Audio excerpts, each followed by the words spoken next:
Sinusubukan na i-rebuild ng NBA ang relationship nila sa China market, kaya ang dami mga NBA player ang bumibisita sa bansa. Nagkaroon pa ng parang ban ang mga games ng NBA since hindi pinarusahan ni Adam Silver dati si Daryl Morey.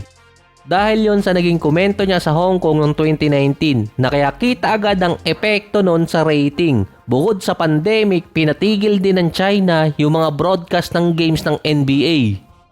Kung kailan pa matatapos ang off-season at kung kailan pa matatapos na rin ang feud ng China at ng NBA, nagkaroon pa ng issue si LeBron.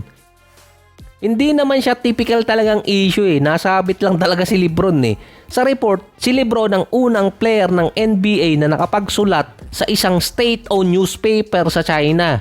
Kumbaga siya ang author ng isang article. Wala namang masamang sinulat or sinabi si LeBron doon. Ang excerpt noon nagpapasalamat siya sa kindness ng Chinese government at gagawin niya yung magagawa niya para makapag-contribute sa development ng Chinese basketball. Kumbaga approve ng public relation ni LeBron yung mga sinabi niya. Wala namang masama doon, completed na halos din or matatapos na yung feud ng NBA at China dahil balik na ulit sa dati na mas lalakas yung viewership.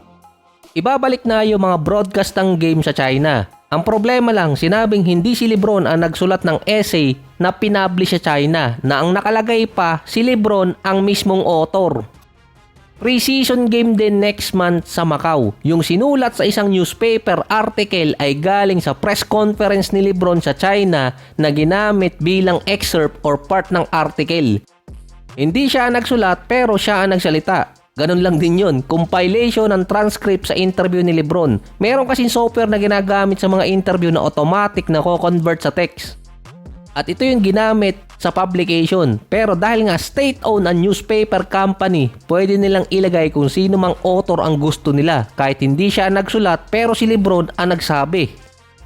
At dahil doon, binanata ng mga galit kay LeBron na di umano pinapanigan niya ang China at pinagtatanggol. Binash siya ng mga fans at ibang reporter na wala naman siyang idea na meron palang ganong publication ginawa. Meron ding isang comment doon ng isang reporter na ginawa lang ng China kung anong ginagawa ng US.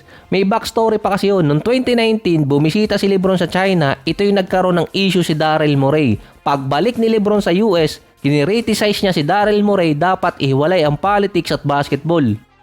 Malaking impact yung nangyari dahil nawala ng NBA ng 150 to 200 million na kita na dun din nagsimulang lalong i-criticize ni Enes Kanter si LeBron na panay ang banat sa kanya kaya nawala din sa NBA. Meron kasing isang website na pwedeng i-hire ang isang celebrity sa isang event. So ang website na yon, celebritytalent.net. Ang price range ni LeBron sa isang appearance, $700 to $900,000. Yung mga event na pinupuntahan niya kasi ngayon, sponsored ng Nike. Yung article na ginawa ni LeBron, di umano, na hindi naman niya alam na bash na siya, hindi pa siya bayad dahil hindi naman sponsored yun.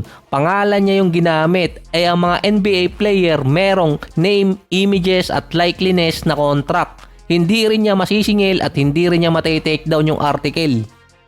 Naiipit si LeBron dahil nagsabi naman talaga na hindi siya nagsulat ng article malapit na kaibigan niya, hindi siya mismo. Hindi rin niya direktang maitatanggi na wala siyang sinulat at hindi niya mako-call out yung newspaper company dahil bukod sa state-owned yun, lalong tatagal ang issue ng NBA at China market ay papatapos na nga. Dahil kung hindi ko-call out ni LeBron or hindi niya babawiin yung statement, si LeBron lang din ang nakapagpatapos ng NBA at China market feud at tuloy-tuloy na ulit ang kita ni Adam Silver. Ang preseason game ng NBA na gaganapin sa Macau ay sa October 10 at 12. Hindi ko lang sigurado kung anong time zone yun, malamang US time. Sa pagitan nyo ng Phoenix Suns at Brooklyn Nets. Ang Lakers naman merong nasa 6 na preseason game, October 4 at 15 kontra sa Suns, October 6 at 13 kontra sa Golden State. Pre-season pa lang din, meron ng back-to-back game. October 16, makakalaban ng LA and Dallas. Rematch ni Bronny James at ni Cooper Plug. At ang last game nila sa pre-season versus Sacramento, October 18. Virtually healthy ang Lakers papasok ng pre-season. Last year kasi sina Bando, Vincent, merong mga injury. Lalo na si Christian Wood na hindi na talaga nakapaglaro at natuluyang bitawan ng Lakers na merong injury noong nakaraang season pa. Ngayon, ang tanging player na merong listed injury sa kanila si Luka. Siya lang din ang player sa roster ng Lakers na naging active sa off-season dahil naglalaro nga sa Eurobasket. Common din kay Luka na hindi agad naglalaro sa preseason kapag galing sa FIBA tournament.